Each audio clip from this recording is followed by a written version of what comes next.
Good morning, everybody, and thank you for joining us for another installment of the ISCIA Seminar series on Everything is Energy. I'm Alex Linfern. I'm a postdoc under the ISCIA program at Nelson Mandela University. And yeah, it gives me great pleasure today to introduce Julia Taylor, who's a researcher on climate change and inequality at the Southern Center for Inequality Studies at WITS University. And previously, Julia was a researcher and climate policy lead at the Institute for Economic Justice, where she worked with labor unions on a vision for a just transition. She also holds an MSc in Environment and Development from Edinburgh University and an MCOM in Applied Development Economics from WITS University. And she is currently studying, very excitingly, towards her PhD. Her research interests include climate justice, inequality, and feminist economics. So I'm very excited to have this Julia's inputs. And the topic of her talk today is renewable energy, the just transition, and inequality, insight from South Africa's renewables procurement. Yeah, so Julia, over to you. I think normally the way we do it is about 30 minutes for presentation, then opening up for Q&A. So looking forward to it. Thanks. Great. Thank you so much, Andrea and Alex, for the intro and for coordinating this event and inviting us. I'm just going to share my slides. Sorry, I've just had someone walk in. Hold on a second. Sorry, Eddie, I'm just on the troubles of having your office facing the window. Okay. Great. Cool. Can you see the slides full screen? Yep, all clear. Thank you. Great. So yeah, I guess the first thing I want to say is that this is a presentation based on research conducted with a group of people. Unfortunately, the other authors couldn't join us today, but they include Alia Kassim, Roderick Crompton, and Imran Velodia, as well as myself. And this is kind of a group who are all associated with the Southern Center for Inequality Studies.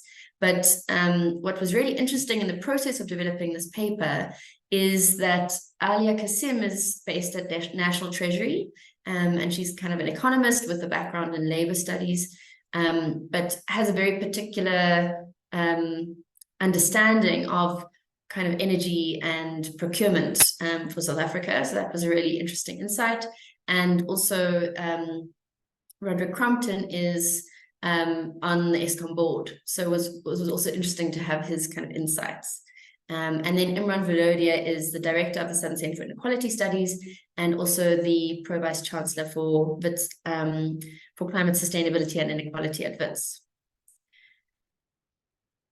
So this paper kind of arose out of a discussion about the energy transition in South Africa and what it means for inequality. And we start off with the problem statement that we urgently need to decarbonize our economy. I'm sure everyone on this call is very familiar with the carbon intensity and our commitment to net zero by 2050, our coal dependence, and the need to decarbonize not only the energy sector, but actually across sectors. However, because of the contribution of the electricity to carbon emissions, we do focus on electricity in this paper. We then go into kind of looking at the macro and socioeconomic risks due to the nature and the structure of our economy of transition, and kind of looking at, on the external side, disinvestment from fossil fuel-based power production and the possibility of carbon border tax adjustments. These are two examples that put South Africa at risk in terms of trade. Obviously, the existential crisis of the climate crisis is also pretty motivating, but also domestically, we have significant risks around stranded assets and uncertainty that have to be considered and planned for within this context. And so we're really saying that energy and electricity are kind of very fundamental to our economy, and a significant shift in this electricity system requires a very competent and capacitated state to manage it, because there are huge risks if it's not managed in a way that supports equity, essentially. And so we started looking at the role of the state if we kind of continue the thinking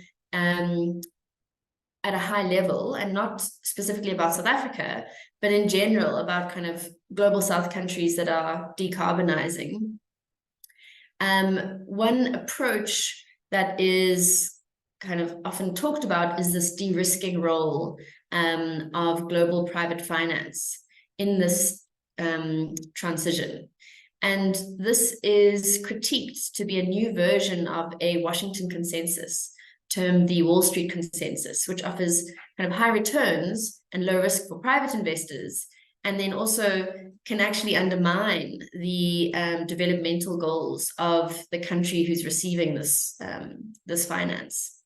So Daniela Gabor is one of the key people who's looked into this, and their argument is that the possibility that private finance driving a de-risking approach is actually undermining climate-aligned development.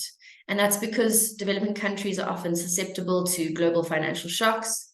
If we are in kind of at the mercy of private finance for our key development needs, it also creates profit for investors rather than a debt relief or climate reparations, which are kind of the other options that are commonly argued for within climate justice debates.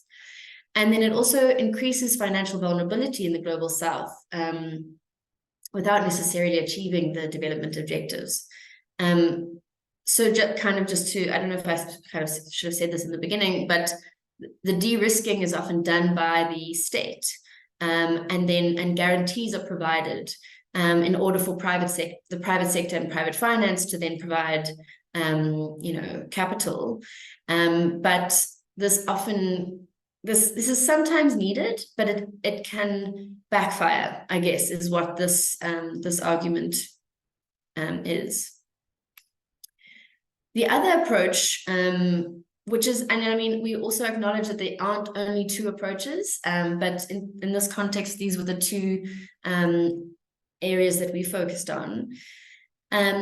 So this other approach is described as an investment-centered approach or mission-based approach that might include some de-risking by the state, but actually has other measures as well that kind of across different economic sectors that support decarbonization.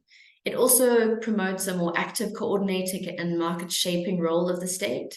So the state isn't just like this regulator who de-risks and hopes for the best, but actually takes on kind of a strategic directive role in this transition. And this investment-centered approach argues that there should be multi-level involvement from the state, from local to national levels. It should be cross-sectoral. It should prioritize low-carbon technology. And I guess this is one of the arguments that come up, in that if we kind of throw our hands up and say, leave the electricity to the markets, a risk is that, coal is an entrenched and kind of path-dependent source of electricity in the country, and that might not be a priority if we leave it up to the market. So actually, we do need to prioritize low carbon technology in order to support a transition. We also need to include a mix of industrial policy and regulation, and there should be a kind of very conditional public support. So the state should be in partnership with private sector, because obviously they play an important role in the economy, but there should be support that is based on key deliverables. So, guarantees shouldn't be provided without any controls. government should be in a kind of ongoing negotiation with any kind of support that's provided to ensure that that is not leading to excessive profit and accumulation by the private sector, but actually achieving the fundamental economic development goals that would support kind of a broader economic benefit for the country. So the context of transition for low and middle income countries are that there's often a electricity supply crisis and the need to industrialize. So industrialization is seen as a route to addressing economic development. It has been a traditionally kind of it kind of is in particularly in post-Keynesian economics, it's the kind of traditionally this key to development, to economic development. And that's because of kind of the specific characteristics of manufacturing, which create kind of high skill levels and high value products that then allow a country to increase incomes and essentially grow. But this kind of need to industrialize is still seen to be beneficial, but traditionally industrialization has been carried out through a very carbon intensive approach. And so there's an ongoing debate about whether industrialization is really what we should be aiming for, or if industrialization can be done, and kind of the second question is, can industrialization happen in a lower carbon way? So there's two crises basically around, firstly, whether industrialization is the right goal, and secondly, whether it's possible to industrialize in a low carbon way. There's also the issue that energy poverty is prevalent in Africa and Asia. Energy poverty relates to both the access to electricity, but also the affordability of electricity. So you may have a grid that expands across the entire country, but as is the case in South Africa, the cost of electricity is increasing at such a rate that affordability is significantly an issue. And so, people are making other plans. The free basic electricity system, works to some extent, but it's too low. It doesn't reach all indigent households, etc., etc. So energy poverty is a significant issue. And so saying we need to kind of transition to renewable energy and shut down existing electricity sources means that, is not necessarily possible if we don't have enough electricity to meet everyone's needs. So the conversation in, I think, low and middle income countries is that diversifying the energy mix is often what happens instead of actually transitioning. And that's kind of understandably the case where you don't have enough electricity. There's also the issue that there's a higher cost of capital for low and middle income countries due to kind of these fairly archaic financial institutions who govern how much, how risky different countries are. And then there's also, obviously renewable energy rollout models must be context driven. So these are kind of key issues for global South countries. And I think we wanted to kind of frame these issues for this discussion in this paper, because we wanted to acknowledge not only the vital role of the state, but also kind of the various obligations and requirements if we want to deal with transition equitably. So we've looked at, now we'll kind of zoom in on the Renewable Energy Independent Power Producer Procurement Program as a case study of an existing system where the state has managed a process of transition, or or process towards transition rather than actually achieving transition. And I guess the reason we wanted to focus on this is because there's so much talk at the moment about just transition, as if it's a future issue. But actually, in South Africa, there is experience from the existing rollout of the Renewable Energy Independent Power Producer Procurement Program. I'll say REAP from now on. There's experience that we've gained from this process, and we need to take that into kind of how we move forward with the energy transition. So in terms of this framework of de-risking and investment-centered approaches, we kind of have argued, and in the paper we go into a lot more detail about the REAP program.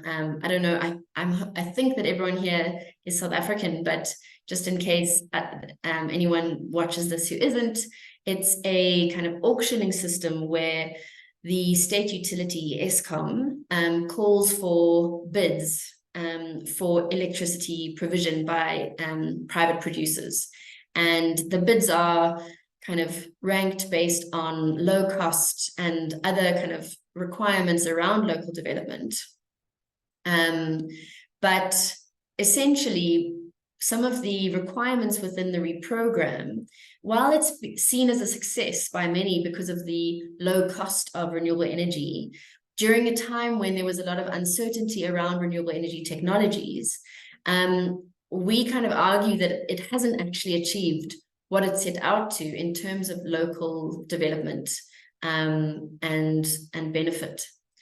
So REAP has essentially kind of de-risked private investment in renewable energy, and started out doing that due to political uncertainty and technological uncertainty. It started out in 2011, but over the 10 years, more than 10 years since its launch, the renewable energy technologies that it supports have shifted significantly in terms of cost and price. So renewable energy, for example, solar power has gone down by around 80%, the cost of production. Wind power has also gone down by, I think, slightly less than that.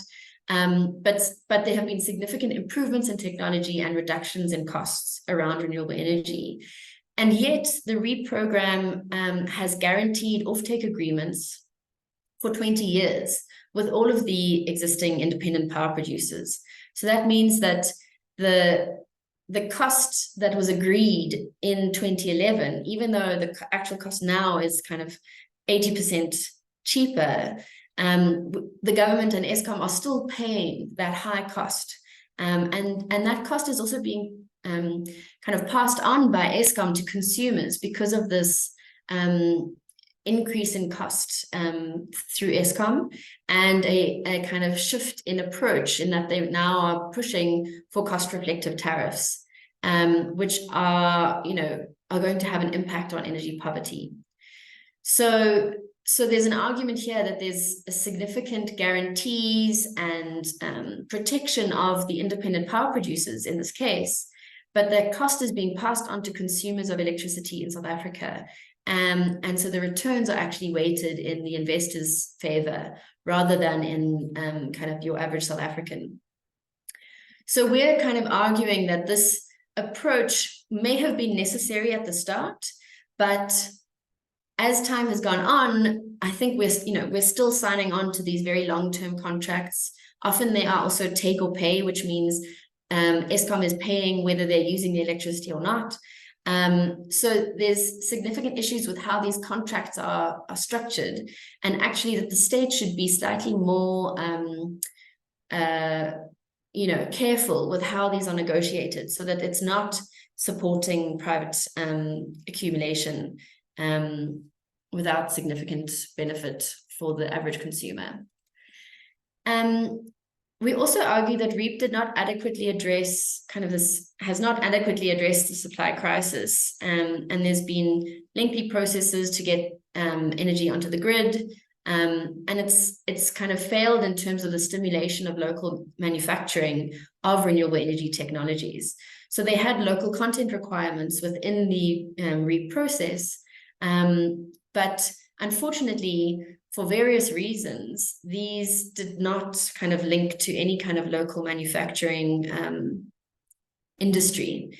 And that's a few reasons are kind of explained around that. So one is that often the investors or private companies were able to find loopholes around the local content requirements.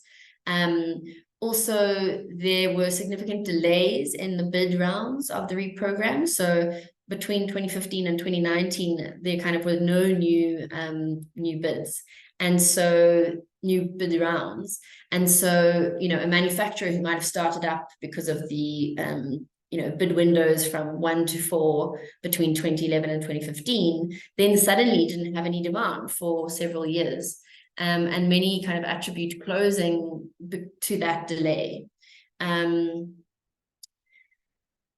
Then there's also this argument that the ownership in the REAP program, despite having local content requirements, despite having requirements for South African businesses, Black-owned businesses within these contracts, a recent study by Muller and Klaar found that ownership is still largely transnational, which means that often there's a European company who's coming in and partnering with a local company to kind of build these power plants.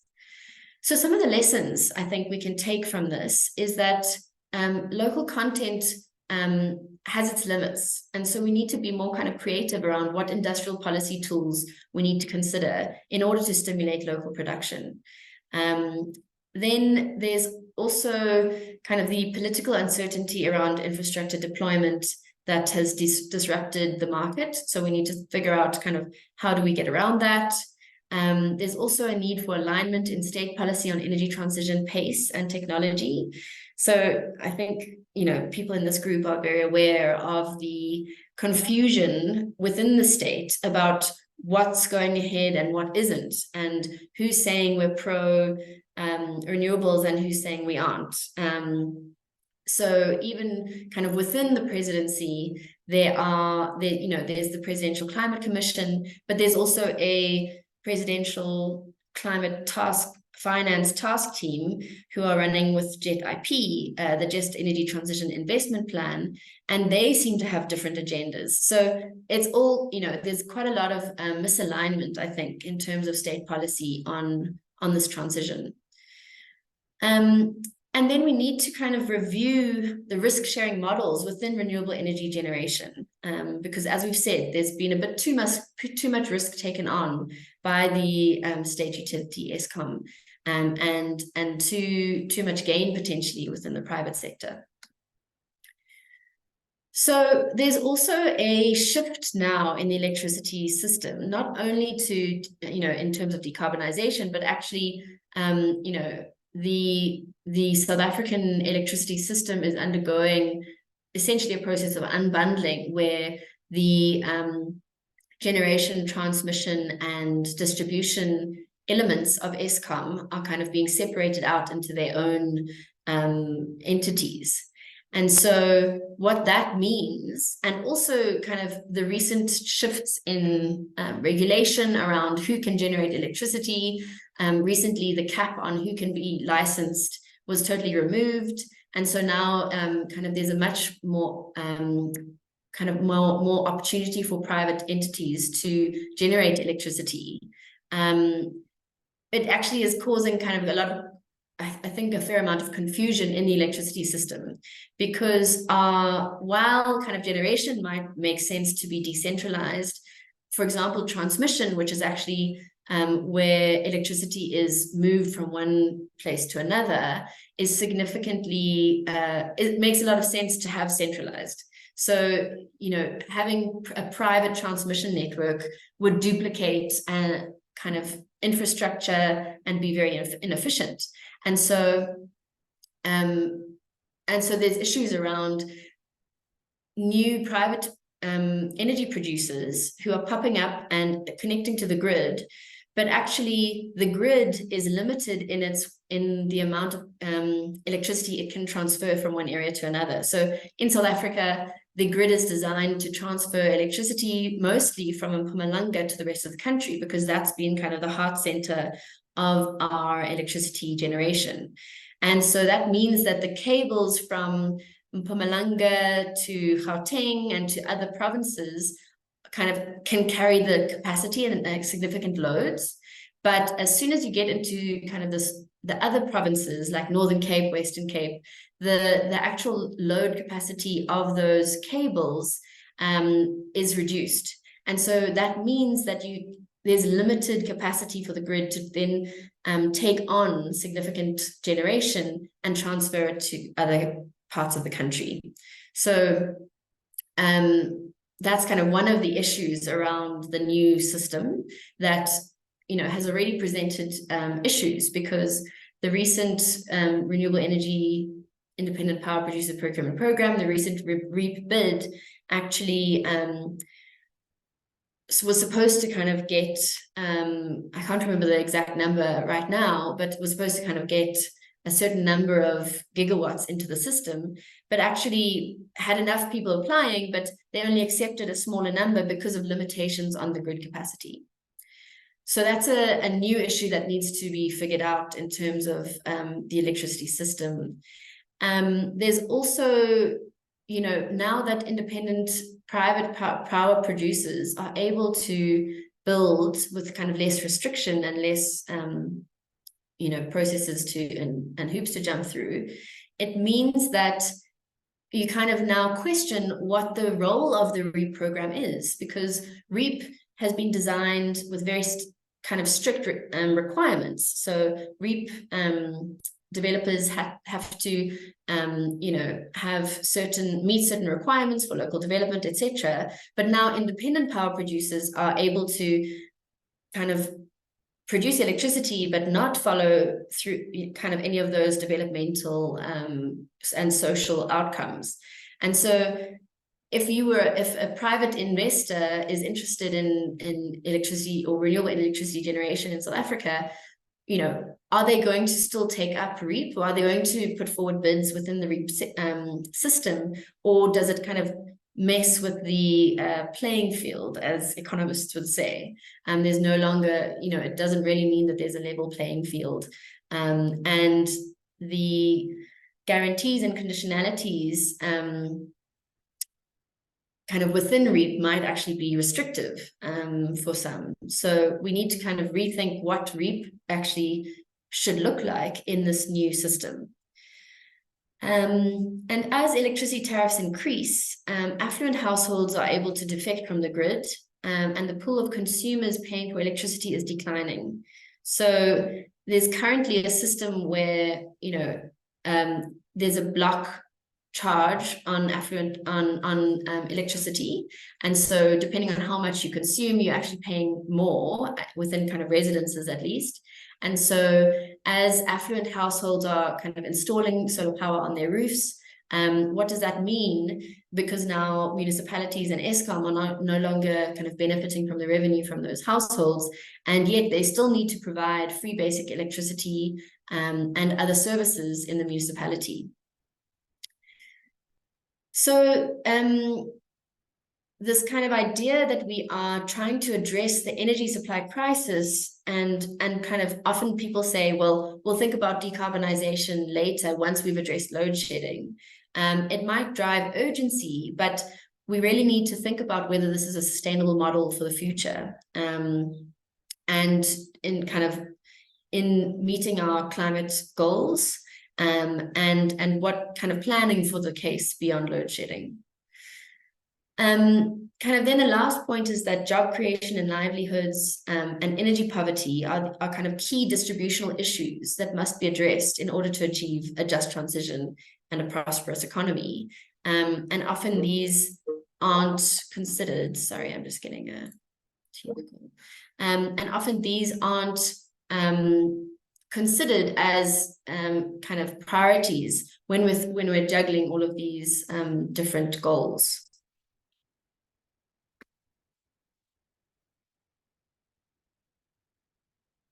So in conclusion, I I just kind of wanted to pick up on some of these kind of lessons from REAP and also what that means going forward. So while REAP was potentially kind of de-risking private sector investment in renewable energy initially, and that was important because of the kind of technology uncertainty and other uncertainty, we're really arguing that there should be a kind of ongoing review structure within these different state programs to make sure that there's appropriate conditionality on these guarantees. And so aspects of an investment-centered approach, which kind of prioritize a capacitated state, would then kind of drive this appropriate conditionality. And this kind of state role should adjust over time based on kind of what's actually happening with the programs. There's also kind of a need for South Africa to rethink its current fossil fuel subsidies. If we're going to align our energy transition policy with kind of how our economy works, essentially, we do need to revise fossil fuel subsidies. I mean, there are complications around that, which I think require further research, because I know I've heard that, the fossil fuel subsidies are actually progressive in that they are, subsidizing electricity for the poor. So how do we then rethink the free basic electricity policy as well in South Africa? We also then argue that policy must be economy-wide and account for broader development goals. So while industrial policy focused a little bit too much on local content, we need to think about alternative tools. Regulations should be updated to account for this more liberalized market. And then kind of importantly, the paper goes into a bit more detail about South Africa's industrial policy around renewable energy and generally kind of low carbon and environmentally sustainable industry. And at the moment, we have various master plans which are in the works, and kind of they might talk about sustainability as an add-on, and yet we are kind of saying that we want to pursue kind of sustainability in this transition. And in fact, we need to rethink all of our industrial policy strategies to have a kind of mainstream sustainability focus across sectors. So the auto industry is looking at electric vehicles. That's great, but actually they should also be looking at circularity in industrial processes and water. And how do we actually mainstream sustainability across the economy? And that should really be central to our industrial policy. And so in the context of South Africa's dual economy, if the energy transition does not take into account broader developmental objectives and a wider range of sectors, we're arguing that the transition is likely to have uneven outcomes. And then these are just kind of a summary of some of these policy implications which we've discussed in the paper. So in terms of energy policy, we need to rethink REAP. We need to review our electricity pricing strategy and free basic electricity to ensure that we're not exacerbating energy poverty and actually supporting those who need electricity. We also need to rethink fossil fuel subsidies. I've mentioned all these things a bit already, and I don't want to be too repetitive. So I guess the one thing I wanted to pick up on is that in terms of industrial policy, a focus on research and development, tax incentives, import tariffs and low interest loans, and export credits to support local manufacturing are some of the other tools that the state could really be looking at. Great, thank you so much, and I'll end there and looking forward to some discussion. Thanks. Thanks very much, Julia. Really interesting presentation. You touched on a lot of important issues across the energy context, and I think we'll open up to questions now. Perhaps while I wait for a hand, I might ask one question myself, which is you've got this sort of dichotomy that you put in place around the investment-centered approach versus the de-risking approach. It's sort of like a dual-pronged question. One is investment-centered approach itself sounds almost like it's about investors. So it sounds a little too similar to de-risking. Is there a reason why you didn't call it like the developmental approach? or something like that. And the other question is, on that dichotomy, how would you contextualize something like the JET-P? Is that more of a de-risking approach in your assessment of things, or that's a complex set of financial tools? But yeah, curious to hear your thoughts there.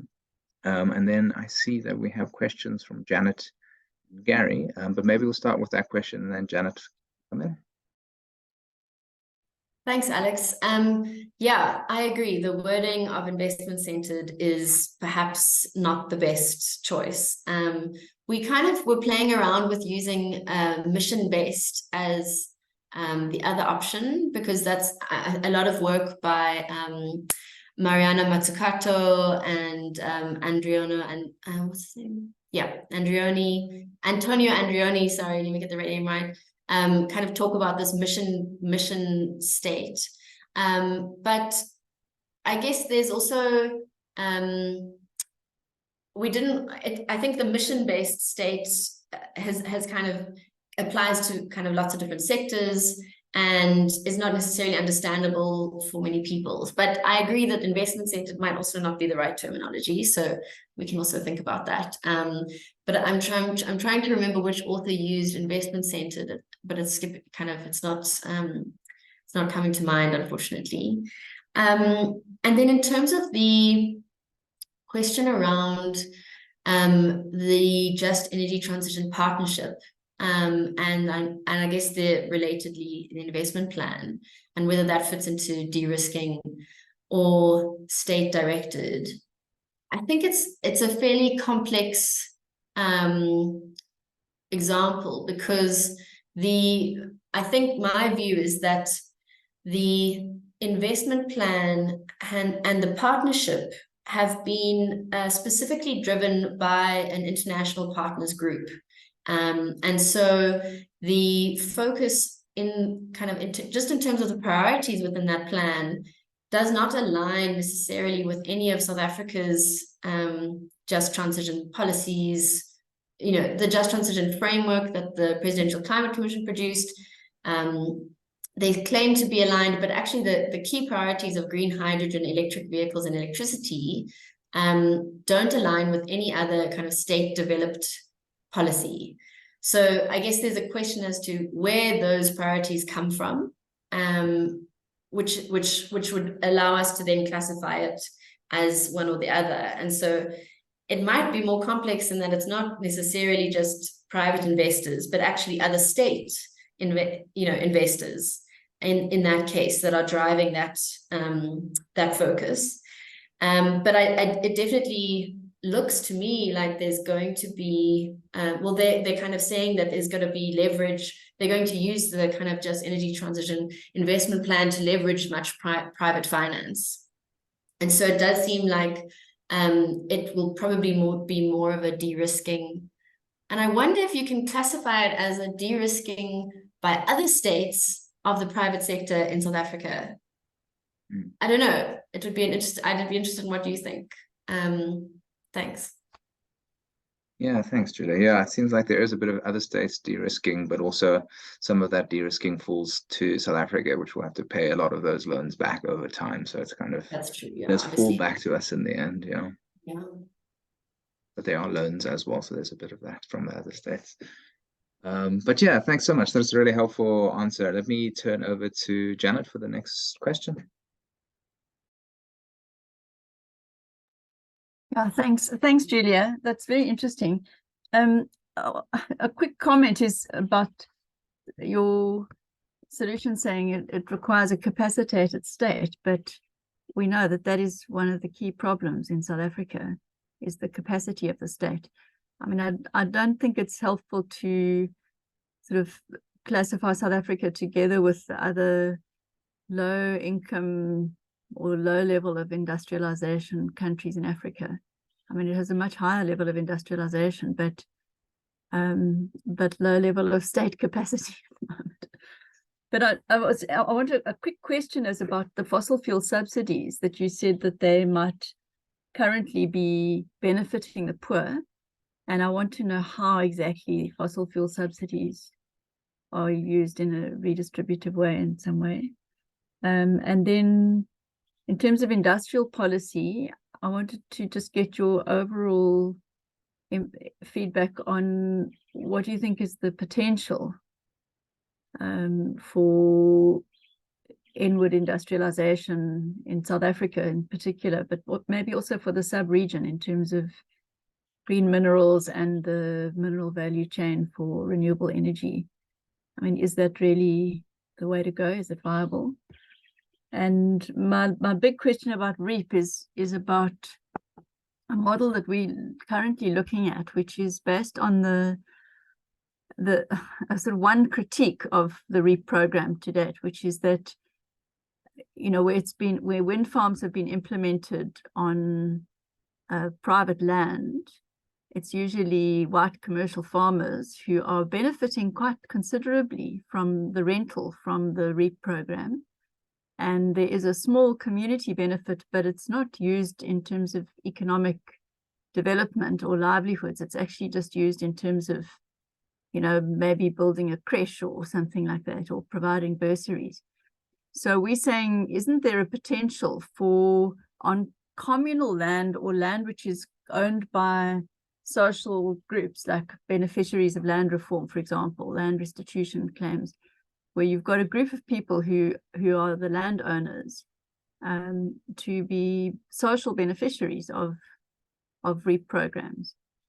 And would that require a change in the model, i.e. that the REAP program actually changes in some way to allow for both benefit from ownership of a share of that company in a public-private partnership, as well as a lease of the land? I mean, is that viable?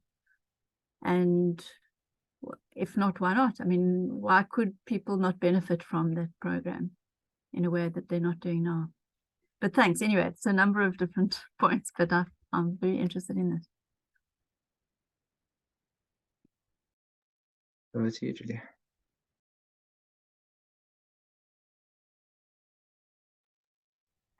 Thanks, Janet. Yeah, great questions. So in terms of fossil fuel subsidies, I don't want to be the person to answer because I haven't done that research myself. But my understanding is that the kind of subsidization of coal and oil, etc., has allowed people to afford electricity and gas, essentially. So the removal of those subsidies might have implications for redistributive kind of benefits. But I'm not at all saying that we shouldn't remove subsidies. I'm saying we should. We just need to figure out how to make sure it doesn't exacerbate inequalities in access to electricity. Then in terms of your question around the potential for inward industrialization, I really personally vacillate between kind of saying, well, we have to industrialize and manufacture renewable energy technologies locally, because it just makes sense. I mean, if we think about really long term, our energy system, our electricity system is going to change entirely. So there's going to be a much more decentralized system. There has to be new innovation. There has to be storage. There has to be, there's going to be so much more to our electricity system. And, it doesn't make sense for us to continue to import those technologies for reasons of sustainability and carbon emissions of transport of technologies, but also for reasons of local, job creation and kind of practicality, really. I think the long time lags and the crises that can erupt from global supply chains were really sharply brought into focus during the COVID lockdowns, where, if suddenly a ship isn't, coming from, across the ocean, how do we then adapt and try to produce locally? So kind of just in terms of resilience and those kinds of things and sustainability, it makes so much sense to produce things locally. But in order to get there, from the current situation where massive producers elsewhere in the world, such as, companies in China and Germany and the US, who have kind of established processes, skills, etc. in these value chains, it makes it really difficult for a country like South Africa to compete with those companies. And also because of the massive industrial policy that other countries are taking up. So, for example, the Inflation Reduction Act in the US is basically, an effort to make sure that the US can actually locally develop renewable energy technologies, and then similarly the kind of Europe Green Deal has kind of a big push towards local production. So yeah, how is South Africa gonna battle out in this very unequal global trade system? And I often feel completely disheartened because of things like the carbon border adjustment tax, where it looks like Europe is going to be able to cut off South African imports because of our carbon intensity, because we have had to, because we have such coal dependence, and have exported so much of our minerals that are manufactured elsewhere, and then we have to import them again. It's just all very unfair. So the feasibility I am continuously worried about, but I think it's such an important long-term strategy that we have to figure out how to do it locally, for various reasons, as I mentioned: sustainability, local job creation, practicality, global supply chain risks, all of those things. And then in terms of the REAP, the critique of REAP and benefiting farmers, I think, I'm on the same page as you on social ownership. So I guess I'll just kind of explain for others is that one of the kind of, I think, responses to this private development of electricity, and specifically renewable electricity, is that there should be a pushback and an increasingly kind of socially owned renewable energy generation movement. And what social ownership then means is also up for debate. And I know your recent paper on this was really valuable, kind of highlighting that a socially owned entity can't just be any private entity that owned by individuals. It should actually be a pro-poor approach. And so I guess in terms of the investment-centered and de-risking approach, there is an argument that the investment-centered also means that the state also invests itself in renewable energy generation, and the new electricity system, so that there's actually state ownership. And I know we are all very disheartened by the kind of state provision of electricity at the moment, but I think we can't lose hope. We can't kind of let that opportunity go, because that state-owned electricity generation really holds a lot of importance in terms of redistribution and equality in access. So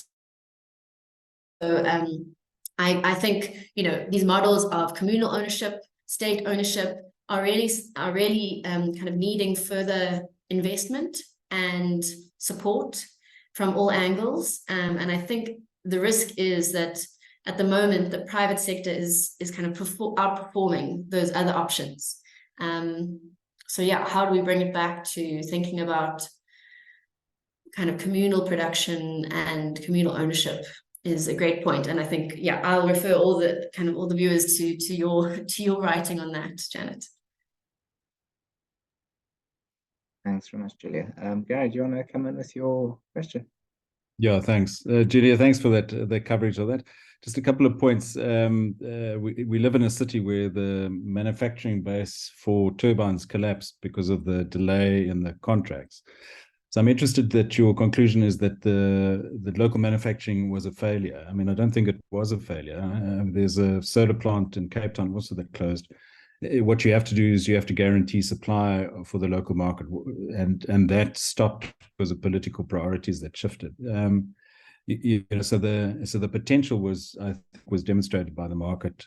In terms of going forward, what you have to do is to secure that market. You have to give it some security. Otherwise, it's going to go to another country where they have those incentives put in place. So I mean, that was the one point. The other point is that I don't know if I'm surprised that people don't know more about the Tsitsikamma wind farm, because that's exactly the social cooperation model. It is the land. The land was reclaimed by the Mfengu community, and they set up a trust, and they actually own a component of the thing. So it's not just the trust beneficiary system. And my understanding is that that system is working very well at the moment, and it works within the REAP program. So it's within the REAP program that it is generating. So I think Janet's argument is right, is that you can use state land or communal land to do that, but he has a model of an existing thing that works, but seems to have no exposure within the critique of REAP, and I'm interested why that is. So I mean, I hear your critique of REAP. I'm not sure that it's the fault of private. I think it is that you have a collapsed centralized system, and the problem with the state is that the state has to have a mass power production to make it viable.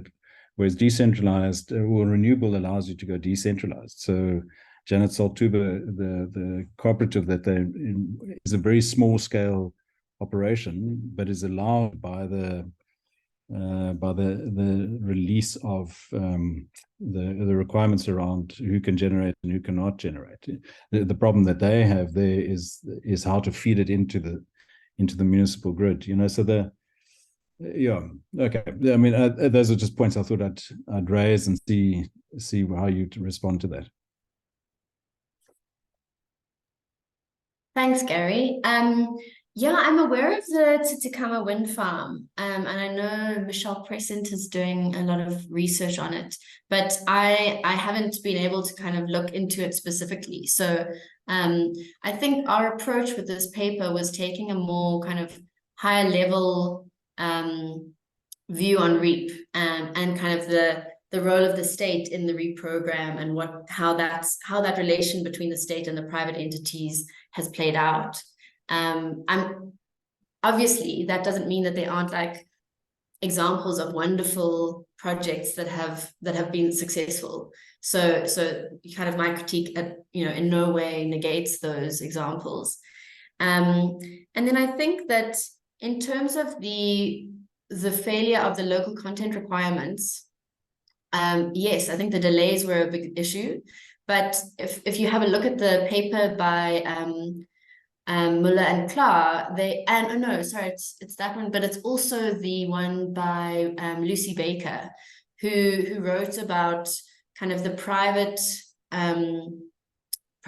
independent producers who kind of did everything they can to also avoid those local content requirements. So sure, maybe like one or two manufacturers were able to start up in the Western Cape and buy PE, and but like one or two is not really industrialization on a large scale. So I think there are a number of reasons for the kind of the lack of development of manufacturing locally. And I think the delays were a significant one, but I think there were other issues, such as the kind of loopholes and kind of other things that we mentioned in the paper that I've that are kind of not in my mind at the moment. but yeah, I think you can say the delays were a main issue, but I wouldn't say that they're the only thing. Yeah. Thanks. Thanks very much, Julia. Andrea mentioned that she wants to make a comment, but couldn't find her hand raise function. So Andrea, over to you. Thanks, man. I think as host, I actually don't have one. I'm not too sure.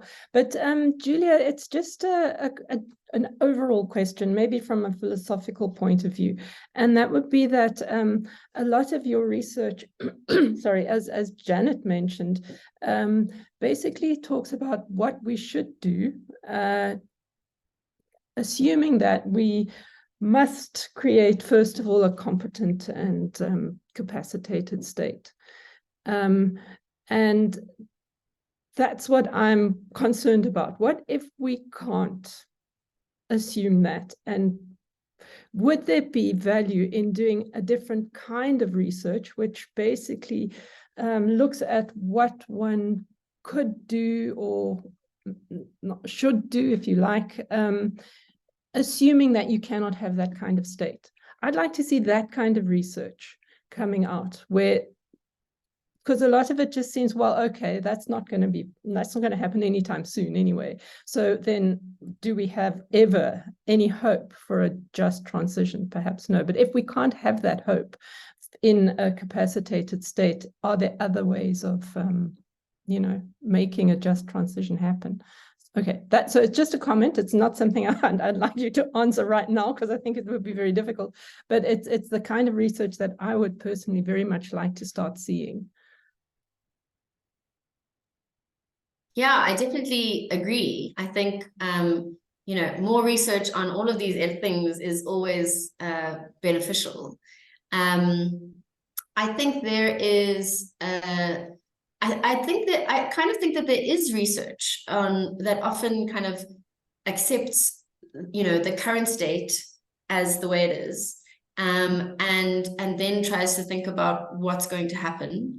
But I guess, for me, the role of the state in terms of redistribution, and in the context of like thinking about inequality specifically, is so significant, that often when we talk, I think for example of an opportunity that's not necessarily focused on the state is the social ownership model at Saltuba.